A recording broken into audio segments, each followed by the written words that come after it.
Assalamu alaikum wa rahmatullahi wa barakatuh. Avant de commencer, j'ai remarqué quelque chose. Beaucoup de personnes regardent les vidéos mais ne sont pas encore abonnées à la chaîne. Donc, si ces rappels vous sont bénéfiques, n'hésitez pas à vous abonner. C'est gratuit, ça prend une seconde et ça permet de soutenir la diffusion de ces rappels. El Mouhim. Aujourd'hui, j'aimerais parler d'un point important.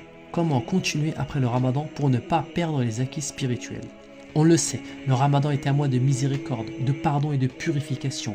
Mais après sa fin, beaucoup de musulmans ont du mal à garder les bonnes habitudes qu'ils avaient prises pendant ce mois.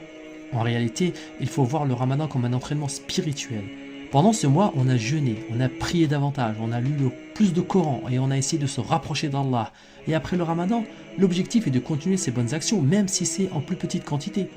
Par exemple, essayer de garder certaines habitudes comme lire quelques versets du Coran chaque jour, prier des prières surérogatoires de temps en temps, faire du dhikr et demander pardon à Allah régulièrement, et continuer à faire du bien autour de nous. Il y a aussi une autre chose importante, la discipline que le Ramadan nous a apprise. La patience, la maîtrise de soi, le contrôle de la colère, le fait d'améliorer nos relations avec les autres, tout cela ne doit pas s'arrêter avec la fin du Ramadan. Au contraire, ce sont des qualités qu'on doit essayer de garder toute l'année. Et puis, on peut aussi profiter de la fin du Ramadan pour faire un petit bilan, réfléchir à ce qui a été difficile, aux erreurs qu'on a faites et à ce qu'on aimerait améliorer pour le prochain Ramadan si Dieu le veut.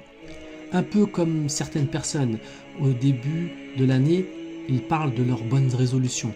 Nous aussi, d'une certaine manière, on peut se poser la question, quelles sont mes bonnes résolutions pour m'améliorer dans ma religion? Qu'est-ce que je veux corriger? Et qu'est-ce que je veux garder comme bonnes habitudes? De cette manière, le Ramadan ne devient pas seulement un mois isolé dans l'année, mais une étape qui nous fait progresser spirituellement. Qu'Allah nous aide à ne pas perdre les bienfaits du Ramadan et à continuer à grandir spirituellement tout au long de l'année. Avant de terminer cette série, je voudrais aussi remercier toutes les personnes qui ont suivi ces vidéos sur le Ramadan.